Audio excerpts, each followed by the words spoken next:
Bom dia, turma, tudo bem? Professor Thiaguinho na área para falar para vocês que é o seguinte, né? Quarentena continua e os nossos estudos também, tá bom? A gente ainda está nessa segunda semana de revisão sobre os nossos conteúdos vistos inicialmente nesse primeiro bimestre, correto? Então hoje a gente vai revisar rapidinho comigo aqui o que foi o tempo histórico e os calendários, né? A gente viu nas nossas aulas o surgimento de alguns calendários, a gente vai revisar um pouco eles agora. Tudo bem? Então a gente vai seguir nessas revisões e nas próximas aulas a gente vai ter alguns vídeos sobre esses mesmos conteúdos, a gente aprofundando um pouco mais, tudo bem? Lembrando que dúvidas, angústias, anseios, vocês devem me procurar no privado para a gente procurar sanar um pouco essas dúvidas e arrochar nos estudos, né? Para a gente sempre evoluir no que tange ao conhecimento histórico, beleza? Então vamos lá. A gente viu nas nossas aulas que o estudo do tempo na história ele vai ter diversas amplitudes, diversos significados, diversos tipos existentes, mas precisamente dois. É o tempo histórico e o tempo cronológico. Bem sucintamente, a gente vai direto ao ponto e dizer que o tempo cronológico vai ser o tempo que é marcado pelos calendários, pelos relógios, por todo tipo, qualquer coisa que marque a evolução, o passar do tempo. O tempo cronológico é responsável por fazer essa marcação. Diferente do tempo histórico, porque o tempo histórico ele vai surgir na necessidade de marcar as transformações que o homem faz ao longo do tempo, né? Como está aqui no nosso slide dizendo muito bem, o tempo empregado pelos historiadores é o chamado tempo histórico, que possui uma importante diferença do tempo cronológico em si. Enquanto os calendários trabalham com constantes e medidas exatas e proporcionais de tempo, a organização feita pela ciência histórica leva em consideração os eventos de curta e de longa duração, ou seja, o que o homem fez ao longo da história.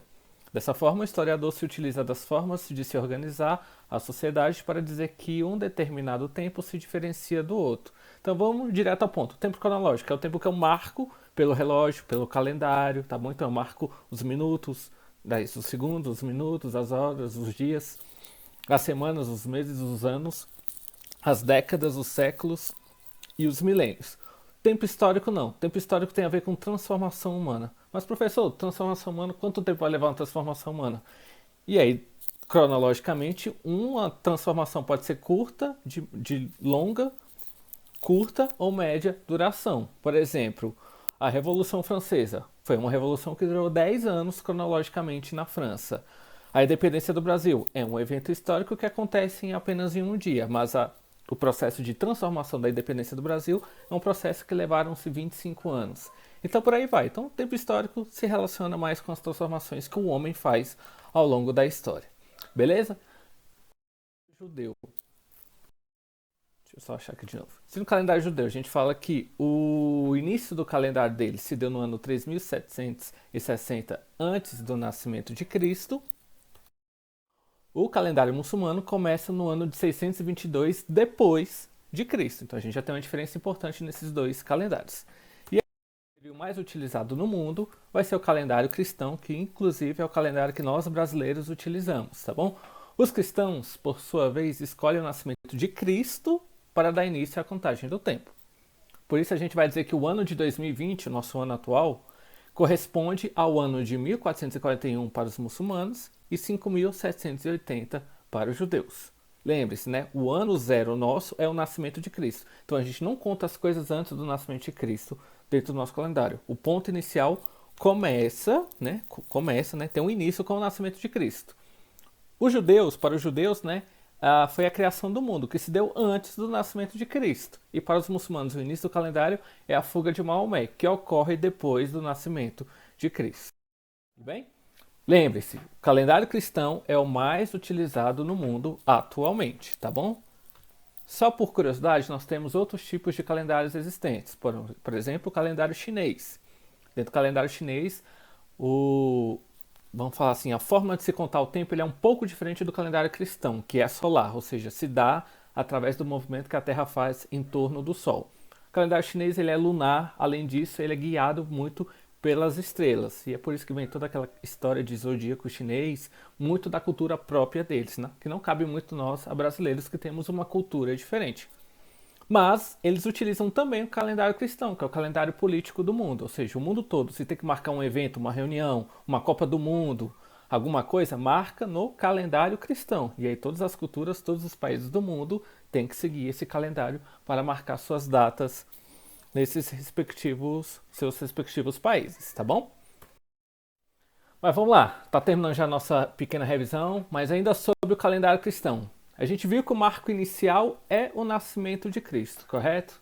Se o marco inicial é o nascimento de Cristo, a gente fala que o ano zero é o nascimento de Cristo. Mas o calendário cristão, ele é o mais usado no Brasil. Contamos o tempo a partir do nascimento de Jesus Cristo, né? Para nós, portanto, há os fatos ocorridos antes e depois do nascimento de Cristo. Para tudo aquilo que ocorreu antes do nascimento de Cristo, nós colocamos a abreviatura AC. A no diminutivo, C maiúsculo, né? Por exemplo, como está aqui no texto aqui que vocês estão visualizando no slide, os seres humanos aprenderam a produzir o fogo por volta de 10 mil anos antes de Cristo. Ou seja, 10 mil anos antes do nascimento de Cristo, foi que o homem aprendeu a conduzir, a produzir o fogo, né? Já a penicilina, que é uma importante medicação, foi descoberta no ano de 1928, ou seja, no século passado. O que corresponde a dizer que são 1928 anos depois do nascimento de Cristo, tá bom? Só que tem uma curiosidade. Para as datas que são anteriores ao nascimento de Cristo, nós colocamos a sigla AC. Para as datas que ocorrem depois do nascimento de Cristo, que a gente teria que colocar a sigla DC, ela não é obrigatória. A gente não precisa colocar. Não é à toa que, se vocês repararem, todo dia os professores, quando chegam na aula, dão bom dia, boa tarde e tudo mais, vão assinalar a data no quadro, eles botam lá, hoje, por exemplo, que vocês estão vendo nessa aula, 30 de março de 2020. Você não vê nenhum professor escrevendo 2020 DC, você só vê 2020. Porque a sigla DC, ela não é obrigatória. Na verdade, ela não é utilizada. As datas depois do nascimento de Cristo a gente não precisa colocar DC. Professor, então para que existe? Para que a gente coloca? Vocês vão entender isso aqui no próximo slide. O sistema AC-DC, então. Antes de Cristo, depois de Cristo. Lembre-se o seguinte, como Cristo é um nome próprio, o C é maiúsculo. Já a palavra antes e depois, ela é escrita a sigla no diminutivo. Então é AC, A minúsculo, C maiúsculo, ou DC, D minúsculo e C maiúsculo. Vamos lá. O sistema CDC se dá em cima de uma linha do tempo. A gente vai ver melhor o que é a linha do tempo daqui a algumas aulas. Mas linha do tempo é uma linha, antes de mais nada uma linha. Que as coisas acontecem na história de forma progressiva, evolutiva. Uma coisa acontece depois da outra, numa escala de evolução. Na nossa linha do tempo do calendário cristão, nós temos como ano zero, ou seja, o que marca o início do nosso calendário, como já vimos, o nascimento de Jesus Cristo. Para todas as datas que ocorrem antes do nascimento de Cristo, nós colocamos a sigla AC, antes de Cristo. E por todas as datas que ocorrem depois do nascimento de Cristo, nós colocamos a sigla DC. Mas voltando àquele assunto que eu estava falando, quando é que a gente coloca ou não a sigla DC? Quando a gente está se referenciando a uma mesma data que se repete antes e depois do nascimento de Cristo. Qual é o exemplo? O nosso ano atual. 2020. Quando eu quero falar de 2020 antes de Cristo, aí eu tenho que colocar 2020 AC, como está aqui no nosso slide. E aí, se eu quero fazer uma comparação com 2020 atual, aí eu tenho que colocar DC, 2020 DC, que eu estou me referenciando a essa data atual, em termos históricos. Vou dar um exemplo. Vou estudar as pestes que ocorreram em 2020 a.C. Será que teve coronavírus? Será que teve algum tipo de vírus que atacou o mundo, a Europa, a América no ano de 2020? Eu assinalo então essa data com 2020 AC. Já para todas as datas, se eu vou investigar os vírus que ocorreram no ano de 2020, o que foi o coronavírus, como é que ele afetou o mundo, eu escrevo 2020 DC. Imaginem vocês, sexto ano, daqui a 50, 60 anos, são vocês que podem ser professores de história, historiadores, ou vão estar só contando essa história para alguém que vocês vão ser avós, tios, pais, né? Vão estar contando para os filhos, futuros filhos de vocês, sobre o coronavírus vivido no ano de 2020. Vocês já vão estar se referenciando ao passado. Então, vocês vão assinalar lá 2020 DC. Mas o ano de vocês já é 2050, 2060, já é uma outra data. Então entendam, tá bom? AC, toda vez a gente que for AC tem que colocar C. Então, a invenção da escrita, 4.000 anos antes de Cristo. Então é 4.000 AC. O homem domina o fogo, é 10.000 anos antes de Cristo. Então 10.000 AC. E todas as datas pós-nascimento de Cristo, a gente é facultativo a utilização. Beleza? Então foi essa pequena revisão. Lembre-se, foi a nossa segunda, as aulas da nossa segunda semana, né? Segunda e terceira semana. Então a gente está aqui tentando fechar mais ou menos um pouco daquilo que a gente já tinha visto antes de fazer o teste, né? Após esse conteúdo viria o teste, né? A gente faria o teste e após o teste a gente começaria um conteúdo novo, que aí veio o coronavírus e travou tudo, né? Mas a gente vai seguindo aqui pelas nossas videoaulas, tá bom? Muito obrigado. Lembrando que ficou com alguma dúvida, vocês têm que me procurar no WhatsApp, no privado. O número lá, o grupo, vocês estão lá no celular. Ou de vocês, ou no celular da mãe, do pai de vocês, tá lá meu número. Pode me perguntar, fazer perguntas, se ficou com alguma dúvida. Volte esse vídeo, veja algumas coisas que vocês não se lembram ou não recordam muito bem sobre esse conteúdo, se ficou alguma dúvida, tá bom? Lembrando que exercícios sobre o conteúdo vão estar disponíveis no PDF logo aí embaixo desse vídeo, lá no grupo do WhatsApp, né?